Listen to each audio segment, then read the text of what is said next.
La matinale d'Europe 1 avec François Geffrier à 7h44. Les acteurs de l'actualité en direct. Un nouveau type de séjour de vacances pour les 3-17 ans. L'écolo apprenante. On en parle avec votre invité François. Bonjour Jean-Benoît Dujol. Bonjour. Vous êtes directeur de la jeunesse, de l'éducation populaire et de la vie associative et délégué interministériel à la jeunesse. Alors il y a eu le confinement, la fermeture des écoles, il a fallu changer l'enseignement. Voilà qu'on a aussi changé les colonies de vacances avec les colos apprenantes. En fait, c'est la colo plus l'école. Pas exactement, mais c'est avant tout une opportunité formidable pour les enfants et les familles qui sont concernés, puisque pour la première fois, l'État va s'engager aux côtés des collectivités locales pour offrir des vacances, et des vacances formidables, à un grand nombre d'enfants. Mais ce sont avant tout des colonies de vacances, des séjours collectifs à la campagne, au bord de la mer, à la montagne, avec des activités ludiques, culturelles, la vie au plein air et je crois des souvenirs pour la vie. Les enfants, quand ils arrivent, ils font un peu la tête ou pas en se disant qu'ils vont devoir travailler ? Parce qu'il y a quand même une partie de ça aussi. Il y a un peu de ça aussi, bien sûr. On est à la fois exigeant et souple sur cette dimension apprenante. On est exigeant parce qu'on assume que ce ne sont pas des colonies de vacances comme les autres. Le renforcement et la consolidation des apprentissages sont une composante essentielle de ces séjours. Mais on est souple aussi parce que ce sont d'abord des vacances. Et vous l'avez dit en commençant, les enfants, comme les autres d'ailleurs, ont besoin de vacances cette année peut-être plus que les autres. Mais si on regarde ce qui est proposé, en réalité, on est sur des choses qui sont tout à fait ludiques. Et pas simplement pédagogique. Alors on entendait justement tout à l'heure à 7h le reportage d'Arthur Mbaché en Alsace, tir à l'arc, apprentissage des plantigrades, des digitigrades et des anguligrades, avec un responsable qui disait voilà, il y a une ambiance, il y a une activité qui fait que le gamin ne remarque pas qu'il apprend concrètement. C'est ça l'idée. C'est ça l'idée, sans perdre de vue d'abord que les colonies de vacances, apprenantes ou pas, elles ont forcément une dimension éducative, peut-être même pédagogique. Là, ce qu'on a voulu faire, c'est renforcer cette dimension-là, et à travers des activités culturelles, ludiques, de découverte, on leur offre l'opportunité de renforcer un petit peu leur connaissance. Mais on reste sur les fondamentaux des colos, la convivialité, l'amitié, l'autonomie, la vie collective et la découverte. Quel est le constat en fait avec les enfants que vous voyez arriver ? Est-ce qu'il y a un vrai décrochage, puisque c'était ça au départ, lié au confinement qui fait que les écoles ont été fermées et que notamment on a eu 4% d'enfants dont on n'a pas eu de nouvelles pendant ce confinement? C'est la raison pour laquelle effectivement on a souhaité mettre en place ce programme et ce dispositif. Les enfants et les jeunes ont été particulièrement affectés par le confinement, et comme vous l'avez dit, en dépit des efforts déployés que je veux saluer par l'institution scolaire, certains ont décroché. Il y avait vraiment le besoin impérieux de se ressourcer, de se distraire, de rencontrer de nouvelles personnes, de s'aérer et d'apprendre.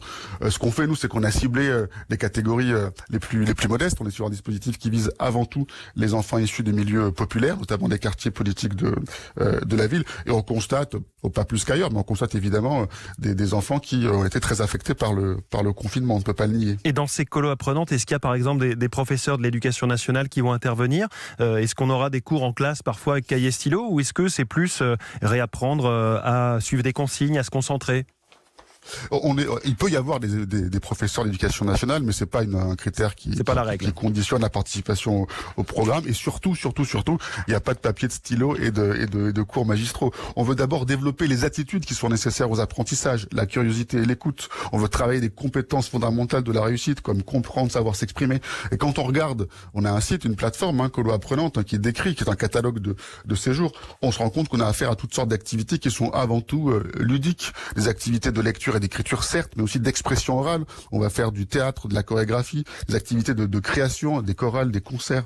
On va faire des concours d'éloquence ou des matchs d'improvisation. On est sur ce genre de mise en situation avec une dimension éducative, mais avant tout, on est là pour s'amuser, on est en vacances, ne l'oublions pas. Mais toutes ces activités que vous venez de décrire, Jean-Benoît Dujol, je rappelle que vous êtes délégué interministériel à la jeunesse, finalement c'est un label qu'on met sur des séjours qui avaient déjà lieu tel quel auparavant.